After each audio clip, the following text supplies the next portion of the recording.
Hello दोस्तों, मेरा नाम Vishal Sonone Patil, customs and central excise inspector CGL 17। जैसे कि अभी आपको ज्योग्राफी का लेक्चर दिखने वाला है, लेकिन उसके पहले मैं जो बोलने वाला हूँ आपको वो अच्छे से समझ लो। ठीक है, आपको मैं मेरे नोट्स जो है वो मैं प्रोवाइड कर दूंगा, वहाँ पे फ़ोटोज़ रहेंगे, वो आपको मैं अच्छे से एक्सप्लेन कर दूंगा। ठीक है, टोटल अपने लगभग 40 लेक्चर्स रहेंगे, यानी सबसे बेस्ट कंटेंट और सबसे कम टाइम में आपको डिफरेंट विशाल यूट्यूब चैनल पे मिलने वाला है। इसीलिए पूरा का पूरा ज्योग्राफी अच्छे से होने वाला है। इसीलिए आपको वीडियो को क्या करना है, सब्सक्राइब करना है और वहाँ पे जो बेल आइकन है ना, उसको प्रेस करके वहाँ पे जो ऑल आएगा ऑप्शन, उसको प्रेस करना है। क्यों? क्योंकि जब भी नया वीडियो आए ना, उसका नोटिफिकेशन आपको जाना चाहिए, इसलिए अपना वाला। ठीक है, तो आपका कोई भी क्लास मिस ना हो। और एक सबसे इम्पोर्टेंट बात, आपको यदि आपने टेलीग्राम ज्वाइन नहीं किया तो पहले टेलीग्राम ज्वाइन कर लो। क्यों? क्योंकि मैं जो यहाँ पे पढ़ाने वाला हूँ उसकी PDFs आपको टेलीग्राम पे मिल जाएगी। मैं अपडेट करता रहूँगा, वो वहाँ पे मिल जाएंगे आपको अपने टेलीग्राम पे। तो @विशाल सर सेंट्रल एक्साइज सर्च कर लेना टेलीग्राम पे। दो ग्रुप्स मिलेंगे, दोनों अच्छे से ज्वाइन कर लो, कोई टेंशन वाली बात नहीं है। ठीक है, उसके बाद वीडियो को लाइक कमेंट शेयर तो ज़रूर किया करो। ठीक है, क्योंकि देखो यार, ऑफलाइन होता है ना तो मुझे पता चलता है ऑफलाइन में कि नहीं कि यार बच्चे को समझ रहा है या नहीं समझ रहा है स्टूडेंट को। ठीक है, लेकिन ऑनलाइन प्लेटफॉर्म में कहाँ से समझेगा? तो अपना कमेंट बॉक्स से वहाँ से समझता है सारा कुछ, है ना। तो जितना आपका कमेंट अच्छा वहाँ पे आता है, उतना मेरा पॉजिटिविटी बढ़ता है, मुझे अच्छा आपको और कंटेंट देने का मन होता है ना। सिंपल सी बात है, जितना लाइक्स बढ़ता है उतना अच्छा रहता है ना। तो वहाँ पे लाइक कमेंट और ज़्यादा से ज़्यादा बच्चों के साथ शेयर करो, क्योंकि हम बेस्ट कंटेंट दे रहे हैं, आपको पता है। क्योंकि ज़्यादा से ज़्यादा बच्चे, आपके जो भी दोस्त हैं, उनके साथ इस वीडियो को शेयर कर दो। ठीक है, फिर और मेरा इंस्टा ID डिफरेंट विशाल, उस पर आप जाके, मैं हर संडे वहाँ पे शाम को 7 बजे लाया होता है, ये तो आपको पता ही है। ठीक है, फिर अच्छे से पढ़ाई करना। और सबसे इंपॉर्टेंट और एक बात कि वीडियो को बिल्कुल भी डाउनलोड नहीं करना है। बिना डाउनलोड करके वीडियो देखो, क्योंकि यार तुम वीडियो डाउनलोड करके देखते हो तो वॉच टाइम नहीं आता, तो यूट्यूब को लगता है ये वीडियो कुछ भी काम करनी, तो सिंपल सी बात है, रिकमेंड भी नहीं करता। आपको उतना ही नेट जाने वाला है जहाँ जितना आप वीडियो डाउनलोड नहीं करते हुए ये करने वाले। ठीक है ना। और वीडियो जो डाउनलोड करते हैं ना, वो तो कभी भी वीडियो देखते ही नहीं है। ठीक है, सिर्फ डाउनलोड करके रखते हैं। इसीलिए वीडियो को अभी यूट्यूब पे ही देखा करो, आपका ज़्यादा फायदा है। प्लेलिस्ट अवेलेबल हो जाएगा पूरा का पूरा ज्योग्राफी का, आपका बहुत अच्छे से यहाँ पे ज्योग्राफी होने वाला है, पूरा का पूरा GS होने वाला है। 101% आपको 40+ मार्क्स मिलने वाले हैं GS में। ठीक है, फिर चले ज्योग्राफी स्टार्ट करते हैं। तो अभी हम पाकिस्तान के साथ अपनी बाउंड्री लाइन देख लेंगे। पाकिस्तान किस किस स्टेट के साथ बाउंड्री लाइन शेयर करता है, मतलब इंडिया के बाउंड्री लेंथ कितना है, और डिस्प्यूट, सबसे इंपॉर्टेंट कौन कौन से डिस्प्यूट्स है यानी विवाद है हमारे पाकिस्तान के साथ, ये सारा का सारा हम बहुत ही अच्छे से देख लेंगे एग्जाम पॉइंट ऑफ व्यू से। तो गुजरात, राजस्थान, पंजाब एंड जम्मू कश्मीर, जैसे कि आपको मैप में भी दिख रहा है, गुजरात, राजस्थान, पंजाब और जम्मू कश्मीर, इन 4 स्टेट के साथ पाकिस्तान की क्या होती है, बाउंड्री लाइन अपने शेयर होती है। ठीक है, तो आपको ये 4 स्टेट के नाम याद रखने, गुजरात, राजस्थान, पंजाब एंड जम्मू कश्मीर। और जो बाउंड्री लेंथ है वो है 3323 किलोमीटर। पाकिस्तान और इंडिया की जो बाउंड्री लेंथ है वो कितनी है, 3323 किलोमीटर। और आपको जो नंबर्स है वो हमेशा अपने रीजनल लैंग्वेज में या आपको जो भी कंफर्टेबल लगे उसमें याद रखना है। पाकिस्तान और इंडिया की जो बाउंड्री लाइन जो है उसको क्या कहा जाता है, रेड क्लिफ कहा जाता है। एक्चुअली एक रेड क्लिफ नाम के एक आदमी थे, उन्होंने ये बाउंड्री लाइन खींची थी, इसलिए इस बाउंड्री लाइन को नाम रेड क्लिफ कहा जाता है। तो पाकिस्तान और इंडिया की बाउंड्री जो लाइन है उसको नाम क्या है, उसका नाम है रेड क्लिफ। ये 3 पॉइंट्स आपको अच्छे से याद रखना है। अभी देखते हैं, हम डिस्प्यूट स्टार्ट करते हैं, यानी विवाद स्टार्ट करते हैं पाकिस्तान के साथ हमारे। तो सबसे पहला जो विवाद है वो है सर क्रीक का। ठीक है, जैसे आपको मैप में दिख रहा है, गुजरात है ना, गुजरात के वहाँ पे आपको सर क्रीक दिख रहा है। जो मैंने रेड पेन से जो मैंने सर्कल्स वहाँ पे ड्रॉ किए हैं ना, तो वहाँ पे सर क्रीक है। तो सर क्रीक एक मार्शी एरिया है, यानी दलदली क्षेत्र है। जो क्रीक होता है एक्चुअली एक मार्शी एरिया होता है, दलदली क्षेत्र होता है। ठीक है, तो जो सर क्रीक की जो लेंथ है वो है 96 किलोमीटर उसकी लेंथ है। और वहाँ पे फ़िश और पेट्रोलियम ये बहुत ही अच्छे से वहाँ पे इसलिए जाना जाता है। सर क्रीक जो है वहाँ पे फ़िश बहुत ही अच्छे से मिलती है, और पेट्रोलियम, ये 2 चीज़ों के लिए सर क्रीक जाना जाता है। तो एक्चुअली ये सर क्रीक का विवाद जो ब्रिटिशर्स थे उनके वजह से हुआ था।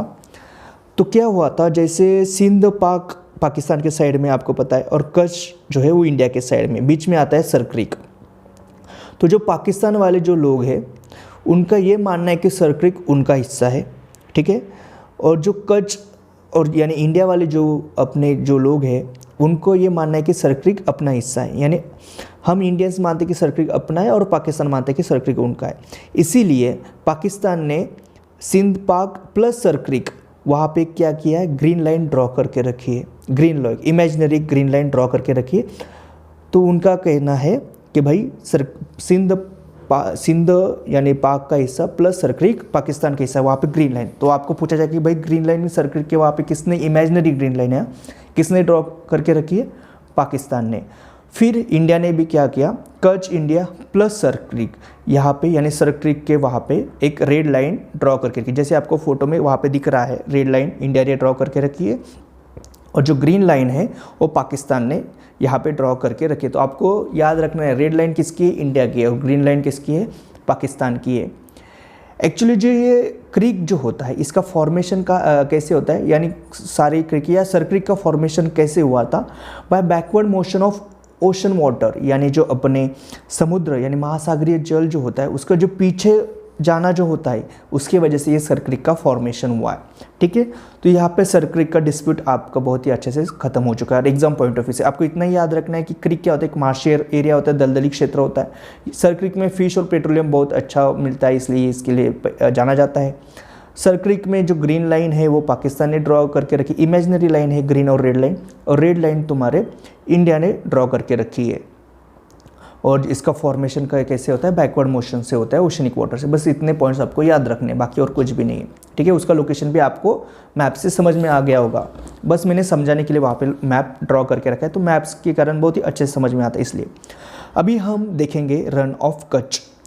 तो जो रन ऑफ कच्छ है यानी कच्छ का जो रन है उसका लोकेशन भी देख लो आप मैप में, गुजरात के है ना, गुजरात की जगह पे जहाँ पे मैंने पेंसिल से वहाँ पे मैंने वो एरिया दिखाया हुआ है, डार्क करके दिखाया हुआ है, वो रन ऑफ कच्छ है। ये कहाँ पे लोकेटेड है, of course in Kutch district of Gujarat. Gujarat में कच्छ नाम का जिला है यानी डिस्ट्रिक्ट है, वहाँ पे क्या है, रन ऑफ कच्छ लोकेटेड है।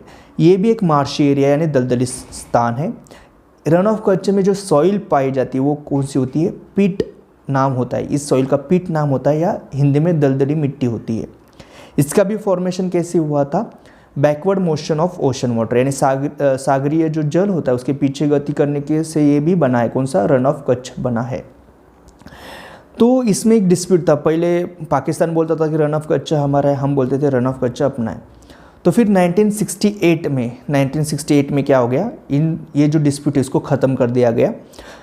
इंडिया की तरफ से और पाकिस्तान तरफ से दोनों तरफ से अच्छी मतलब बातचीत हुई, और 1968 में 10% एरिया रन ऑफ कच्छ का पाकिस्तान को दे दिया गया और 90% एरिया हमने रख लिया। यानी इंडिया के पास अभी 90% है रन ऑफ कच्छ का एरिया और 10% एरिया पाकिस्तान के पास है।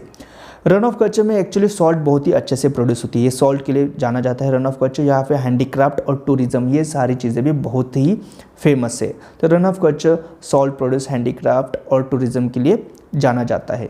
आपको रन ऑफ कच्छ का लोकेशन भी दिख गया मैप में, वो आपको पता भी चल गया, वो कच्छ डिस्ट्रिक्ट में गुजरात में मार्शी एरिया है, उसकी सॉइल पीट यानी दलदली मिट्टी होती है, और उसका विवाद 1968 में ख़त्म हो चुका था। 10% पाकिस्तान के पास, 90% इंडिया के पास, और backward motion of ocean water से उसका फॉर्मेशन हुआ है। ये सारी चीज़ें आपको बहुत ही अच्छे से अभी समझ में आ गई है रन ऑफ कच्छ की। तो अभी देखो पाक ऑक्युपाइड कश्मीर यानी पाक अधिकृत कश्मीर। तो आपको मैप में दिख रहा होगा पाक ऑक्युपाइड कश्मीर, जो मैंने प्लस साइन के जो रेड कलर से आपको दिखाया है वो क्या है, तुम्हारा पाक ऑक्युपाइड कश्मीर है। 1947 में क्या हुआ था, पाकिस्तान के जो लोग थे, पाकिस्तान के जो थे, उन्होंने जम्मू कश्मीर पे अटैक कर लिया ऐसे मान लो, और उन्होंने ये पार्ट छीन लिया था। एक्चुअली इन्वेडेड पार्ट है अब जम्मू एंड कश्मीर बाय पाकिस्तान, लेकिन ये इलीगल वे से लिया था, इलीगल यानी एक्चुअली वहाँ पे उनकी आर्मी भी नहीं थी तब, वो कुछ टेररिस्ट ही मान सकते हैं। अब उन्होंने ये पार्ट ले लिया था इंडिया से, इसीलिए इसको invaded part of Jammu and Kashmir by Pakistan कहा जाता है, यानी पाकिस्तान द्वारा अधिकृत जम्मू एंड कश्मीर का भाग। और इंडिया बिल्कुल भी नहीं मानता कि ये जो पाक ऑक्युपाइड कश्मीर है ये पाकिस्तान का पार्ट है, इंडिया मानता है ये हमारा पार्ट है लीगली। इसके पीछे बहुत एक हिस्ट्री में, वो आपको हिस्ट्री में या कई और दिन बताऊँगा। आपको सिर्फ अभी यहाँ पर यही याद रखना है कि जो पाक ऑक्युपाइड कश्मीर है वो क्या है, तुम्हारा invaded part of Jammu and Kashmir by Pakistan है। और जम्मू एंड कश्मीर ये और पाकिस्तान के बीच में जो बाउंड्री लाइन है उसको लाइन ऑफ कंट्रोल कहा जाता है, यानी yellow sea line of control. यानी LOC यानी हिंदी में नियंत्रण रेखा। जो K2 या गॉडविन ऑस्टिन जो है, K2 या गॉडविन ऑस्टिन जो कि सेकेंड हाईएस्ट पीक या सेकेंड हाईएस्ट माउंटेन है पूरे वर्ल्ड का, सेकेंड हाईएस्ट पीक है K2 या गॉडविन ऑस्टिन, वो भी पाक ऑक्युपाइड कश्मीर में। और यहाँ पे टेररिज्म बहुत ज़्यादा होता है, आपको पता ही होगा।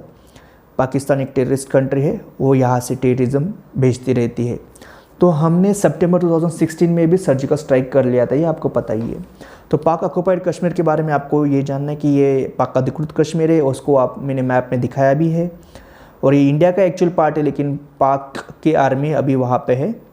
और पाक ऑक्युपाइड कश्मीर और जम्मू कश्मीर में LOC यानी लाइन ऑफ कंट्रोल है। और K2 और गॉडविन ऑस्टिन ये पाक ऑक्युपाइड कश्मीर में आते हैं। और ये टेररिज्म यहाँ पे बहुत ज़्यादा है। तो पाक ऑक्युपाइड कश्मीर एक डिस्प्यूटेड एरिया है, बहुत ही सबसे ज़्यादा डिस्प्यूटेड एरिया यदि कुछ होगा इंडिया और पाकिस्तान के बीच में तो वो POK है। सियाचिन ग्लेशियर के पहले यदि आपने वीडियो को लाइक कमेंट शेयर नहीं किया होगा तो please like comment and share कर दो। और वीडियो को बिल्कुल भी रिकॉर्ड करके मत देखो, यूट्यूब पे ही देखो। तो अभी हम देखेंगे सियाचिन ग्लेशियर। सियाचिन ग्लेशियर आपको मैप में दिख रहा है, पाक ऑक्युपाइड कश्मीर के बाजू में सियाचिन ग्लेशियर है। ग्लेशियर क्या होता है? ग्लेशियर एक लार्ज एरिया होता है स्नो का, यानी बर्फ़ का एक बड़ा भाग जो होता है उसको ग्लेशियर कहा जाता है। सियाचिन ग्लेशियर जो है वो काराकोरम रेंज का पार्ट है। It is a part of Karakoram range, यानी काराकोरम श्रेणी का हिस्सा है सियाचिन ग्लेशियर। और ये लॉन्गेस्ट ग्लेशियर है, सबसे लंबा या बड़ा ग्लेशियर है इंडिया का सियाचिन ग्लेशियर। इसकी लेंथ है 72 किलोमीटर और इसकी विड्थ है 2 से 3 किलोमीटर और इसकी हाइट है 5700 मीटर। और ये अनडिस्प्यूटेड नॉर्दर्न मोस्ट पॉइंट है इंडिया का, यानी भारत का अविवादित उत्तरी बिंदु कौन सा है? सियाचिन ग्लेशियर है। जैसे आपको पता है northern most point of India कौन सा? इंदिरा कोल है। लेकिन इंदिरा कोल जो है वो पाक ऑक्युपाइड कश्मीर में आता है, ठीक है। लेकिन हम मानते हैं कि पाक ऑक्युपाइड कश्मीर इंडिया का भाग है, इसलिए हम बोलेंगे northern most point of India कौन सा? इंदिरा कोल है। लेकिन यदि स्पेसिफिकली एग्जाम में पूछा जाए कि अनडिस्प्यूटेड यानी अविवादित कौन सा है भाई, तो सियाचिन ग्लेशियर है। और ये हाईएस्ट बैटल फील्ड है, पूरे वर्ल्ड का हाईएस्ट बैटल फील्ड है, युद्ध स्थल है सियाचिन ग्लेशियर। क्योंकि पाकिस्तान पाकिस्तान है तो वहाँ पे बैटल तो होने वाला है और ये फिर हाईएस्ट बैटल फील्ड बन जाता है पूरे वर्ल्ड का। और जो नुब्रा रिवर है उसका ओरिजिन है सियाचिन ग्लेशियर, यानी सियाचिन ग्लेशियर से नुब्रा नदी निकलती है। जैसे कि आपको फिगर में दिख रहा होगा वहाँ पे यस और आर यानी रीमो ग्लेशियर है और यस यानी सियाचिन ग्लेशियर है। रीमो ग्लेशियर से एक श्योक नाम की नदी निकलती है और जो यस यानी सियाचिन ग्लेशियर से नुब्रा नदी निकलती है वो श्योक नदी को मिल जाती है। फिर श्योक नदी आगे जाके इंडस रिवर को मिल जाती है। तो आपको याद रखना है कि क्या है भाई ओरिजिन क्या है नुब्रा रिवर का, वो है सियाचिन ग्लेशियर। अभी देखो साल्टोरो रेंज। साल्टोरो रेंज आपको जैसे दिख रहा होगा फिगर में, तो साल्टोरो रेंज जो है वो सब रेंज है, सियाचिन ग्लेशियर की सब रेंज है साल्टोरो रेंज। और साल्टोरो रेंज के नॉर्थ में इंडिया है, उसके ईस्ट में भी इंडिया है, उसके साउथ में भी इंडिया है, यानी तीनों दिशा में इंडिया है। लेकिन उसके वेस्ट पार्ट में पाकिस्तान है।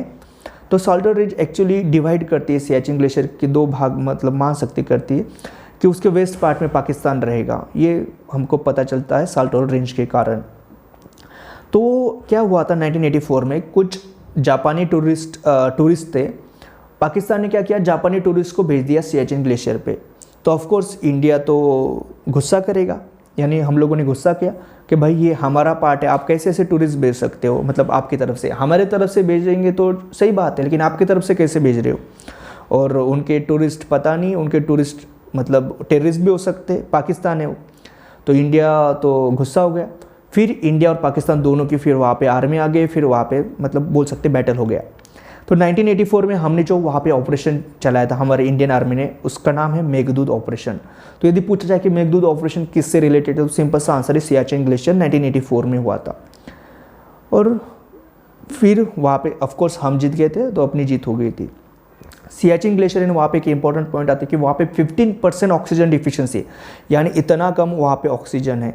तो इतने कम ऑक्सीजन में एक्चुअली रहना बहुत मुश्किल होता है, लेकिन हमारी इंडियन आर्मी वहाँ पे बहुत ही अच्छे से काम करती है, बहुत ही हमको प्राउड फील कराती है इंडियन आर्मी, क्योंकि इतने कम ऑक्सीजन में वहाँ पे रहना और बैटल करना बहुत ही एकदम मतलब कह सकते हैं एकदम विकट परिस्थिति, यानी वहाँ पे बहुत ही प्रॉब्लम होती है, लेकिन फिर भी हमारी इंडियन आर्मी वहाँ पे लगी हुई है। तो आपको याद रखना है 15% ऑक्सीजन डिफिशिएंसी जो है वो कहाँ पे, तुम्हारी सियाचिन ग्लेशियर पे है। तो सियाचिन ग्लेशियर का आपको सारे पॉइंट याद रखने हैं अच्छे से, है ना। ये हाईएस्ट बैटल फील्ड है, ये सबसे लंबा ग्लेशियर है इंडिया का, और ये काराकोरम रेंज का पार्ट है, वो नुब्रा नदी का भी ओरिजिन सियाचिन ग्लेशियर से होता है ये सब। और साल्टो रेंज सब रेंज है सियाचिन ग्लेशियर की। साल्टो रेंज के नॉर्थ में इंडिया, ईस्ट में इंडिया, साउथ में इंडिया और वेस्ट में पाकिस्तान है। और ऑपरेशन मेघदूत जो हमने चलाया था वो सियाचिन ग्लेशियर के वजह से ही चलाया था 1984 में। अभी हम देखेंगे इंडस रिवर डिस्प्यूट यानी सिंधु नदी विवाद। ठीक है, इंडस रिवर को हम बहुत ही अच्छे से बाद में एक्सप्लेन कर लेंगे, लेकिन अभी सिर्फ हमें विवाद देखना है इंडस नदी का। तो इंडस नदी का जो ओरिजिन है वो क्या है, चेमायुंग ग्लेशियर। चेमायुंग ग्लेशियर बोकार्चू नाम की एक जगह है, वहाँ पे एक चेमायुंग ग्लेशियर है। और ये कहाँ पे है, तिब्बत या चाइना में। एक्चुअली तिब्बत पहले एक अलग कंट्री थी, लेकिन अभी उस पर चाइना ने ये कर लिया है, उसको चाइना ने ऑक्यूपाई कर लिया, वहाँ पे अभी चाइना रहता है। तो चेमायुंग ग्लेशियर चाइना या तिब्बत दोनों में से कोई भी एक आंसर सही रहेगा। तो ओरिजिन क्या है इंडस रिवर का, चेमायुंग ग्लेशियर है जो कि तिब्बत चाइना में है। तो जो इंडस रिवर जो है वो चाइना से निकलती है, फिर इंडिया में आती है और फिर बाद में पाकिस्तान में चली जाती है। तो ऐसे 3 कंट्री से ये इंडस रिवर अपनी जाती है। तो 1947 में क्या हुआ था कि 2 नहरों जो थी, 2 नहर थी, उनसे क्या था, पाकिस्तान को पानी जाता था 2 नहरों से 1947 में, जब इंडिया और पाकिस्तान का डिवाइड हो गया। और इंडिया और पाकिस्तान मतलब अपने को फ्रीडम जब मिला था 1947 में, तब पाकिस्तान डिवाइड हुआ था इंडिया से ना, आपको पता है। तो 1947 में 2 नहरों से पाकिस्तान को पानी मिलता था। लेकिन ऑफ कोर्स पाकिस्तान ने उन्होंने क्या किया, अपने पाक ऑक्युपाइड कश्मीर तो आपको पता है, वहाँ पे पाकिस्तान आ गया। तो फिर हम इंडिया वाले गुस्सा हो गए कि आपने तो हमारा पार्टी ले लिया। तो फिर 1948 में क्या किया, पानी रोक दिया, इंडिया ने पानी रोक दिया। उनको बोला कि अभी हम आपको पानी नहीं देंगे, और बस इंडिया ने सिर्फ पानी रोक दिया। उसकी वजह से 17 लाख एकड़ ज़मीन जो हो गई ना पाकिस्तान की, सूखी हो गई। यानी वहाँ पे कुछ भी क्रॉप वगैरह कुछ भी नहीं आए। 17 लाख एकड़ ज़मीन में बहुत बड़ा एरिया होता है। सिर्फ हमने एक ही काम किया था, हमने सिर्फ पानी रोक दिया था। तो इतने बुरे हाल हो गए थे पाकिस्तान के। फिर ऑफ कोर्स पाकिस्तान WHO इधर उधर भागता रहा। फिर USA ने तभी मतलब 1948 के तभी क्या किया था, एक टेनेसी परियोजना शुरू की थी। यानी वहाँ पे जो भी पानी से रिलेटेड जो भी है, वहाँ उसके सारे प्रॉब्लम सॉल्व करने के लिए टेनेसी परियोजना स्टार्ट की थी। और जो वहाँ पे ऑफिसर थे वो थे लिलिंगतो एक ऑफिसर थे, उन्होंने ये टेनेसी परियोजना चलाई थी। तो फिर जवाहरलाल नेहरू जो है उन्होंने लिलिंगतो को बुलाया, इनविटेशन दिया और बोला कि ये हमारा प्रॉब्लम थोड़ा सा सॉल्व करके दो। तो लिलिंगतो ने यही बोला था कि तुम पार्टीशन कर लो, तुम्हारे जो रिवर है इंडस रिवर का उसको पार्टीशन कर लो, फिर तुम्हारे प्रॉब्लम सॉल्व हो जाएंगे। फिर 1960 में यानी 12 साल के बाद इंडस वाटर ट्रीटी पे हमारे इंडिया और पाकिस्तान दोनों ने क्या किया, हस्ताक्षर कर लिया, यानी सिग्नेचर कर दिया, यानी सिंधु जल समझौता हुआ 1960 में। और ये किसने किया था, कौन था उसके बीच में मीडिएटर, कौन था इंडस वाटर ट्रीटी में, वो था वर्ल्ड बैंक यानी विश्व बैंक था। तो विश्व बैंक ने क्या किया, क्या बोला कि इंडस रिवर, झेलम रिवर और चिनाब रिवर, इसका 80% पानी जाएगा पाकिस्तान को और 20% पानी जाएगा इंडिया को। देन राबी, बियास और सतलज, इसका 80% पानी जाएगा यानी वाटर जाएगा इंडिया को और 20% वाटर जाएगा पाकिस्तान को। तो ये ऐसा इंडस वाटर ट्रीटी था। यानी आपको याद रखना है, इंडस, झेलम और चिनाब का 80% वाटर जाएगा पाकिस्तान को और 20% वाटर जाएगा इंडिया को। और राबी, बियास, सतलज, इसका 80% वाटर जाएगा इंडिया को और 20% वाटर जाएगा पाकिस्तान को। ये आपको याद रखना है। तो इंडस रिवर्स डिस्प्यूट यहाँ पे ख़त्म हो गया है ना। 1916 में इंडस वाटर ट्रीटी पे हमने सिग्नेचर किए। वहाँ पे मीडिएटर कौन था, वर्ल्ड बैंक था। और जो ओरिजिन है इंडस का वो चेमायुंग ग्लेशियर है। चाइना, इंडिया, पाकिस्तान से तुम्हारा इंडस रिवर फ्लो होता है। ये सारी चीज़ें आपने देख लिया। अभी पाकिस्तान पूरा का पूरा पाकिस्तान का कंप्लीट कर लिया हमने। बहुत ही इंपॉर्टेंट जो भी पॉइंट्स है डिस्प्यूट से सारे के सारे कंप्लीट कर लिए। अभी हम देखेंगे अफगानिस्तान एक बहुत ही छोटा पार्ट है, उसको देख लेंगे। और हमारे अफगानिस्तान से एक्चुअली कोई डिस्प्यूट भी नहीं है, क्योंकि हम और अफगानिस्तान बहुत ही मतलब एकदम फ्रेंडशिप के जैसे हम रहते हैं, बहुत ही अच्छे फ्रेंड्स है इंडिया और अफगानिस्तान। तो जैसे कि आपको पता है अफगानिस्तान बहुत ही कम बाउंड्री शेयर करता है इंडिया के साथ, ठीक है, बहुत ही कम बाउंड्री इंडिया के साथ शेयर करता है, जो कि होता है 106 किलोमीटर, 106 किलोमीटर अफगानिस्तान इंडिया के साथ बाउंड्री शेयर करता है। अफगानिस्तान देखो आपको दिख रहा होगा, जम्मू एंड कश्मीर के ऊपर वहाँ पे अफगानिस्तान है। और पाकिस्तान और अफ़गानिस्तान और इंडिया और अफ़गानिस्तान इन दोनों में जो लाइन है, बाउंड्री लाइन है, वो सेम ही है। पाकिस्तान अफ़गानिस्तान के साथ डूरंड लाइन ही शेयर करता है और इंडिया और अफ़गानिस्तान की मतलब जो बाउंड्री लाइन दोनों को एक ही नाम दिया है। अफ़गानिस्तान ने बोला है कि दोनों के साथ जो भी बाउंड्री लाइन रहेगी वो यही रहेगी, डूरंड लाइन रहेगी। नाम याद रखना है आपको, डूरंड लाइन, यानी इंडिया और अफ़गानिस्तान के बीच में जो बाउंड्री लाइन है उसको क्या कहा जाता है, डूरंड लाइन कहा जाता है। और ऑफकोर्स अफ़गानिस्तान सिर्फ और सिर्फ जम्मू एंड कश्मीर के साथ बाउंड्री शेयर करेगा, जिसकी लेंथ है 106 किलोमीटर। और इंडिया की सबसे शॉर्टेस्ट बाउंड्री यदि कोई है तो वो किसके साथ है, अफ़गानिस्तान के साथ है। सबसे शॉर्टेस्ट बाउंड्री यदि आपको पूछा जाए कि भाई किसके साथ है, कौन से कंट्री के साथ है इंडिया की, तो वो है तुम्हारा अफ़गानिस्तान। ठीक है, तो एकदम अच्छे से हमने अभी पूरा का पूरा अपना जो डिस्प्यूट है पाकिस्तान के साथ उसको अच्छे से कर लिया। पाकिस्तान से रिलेटेड सारे के सारे बाउंड्री से रिलेटेड हमने अभी सारे के सारे फैक्ट्स देख लिए। तो अभी आपको मुझे लगता है सारा का सारा अच्छे से समझ में आ गया होगा। वीडियो को लाइक, कमेंट और शेयर प्लीज़ कर दिया करो। आपने बहुत ही अच्छा रिस्पांस दिया था हमारे फर्स्ट वीडियो को, इसलिए थैंक यू सो मच। और ऐसे ही आप रिस्पांस दिया करो, बहुत अच्छा लगता है, आपके लिए और मेहनत करने का मतलब मन होता है। ठीक है, फिर थैंक यू सो मच।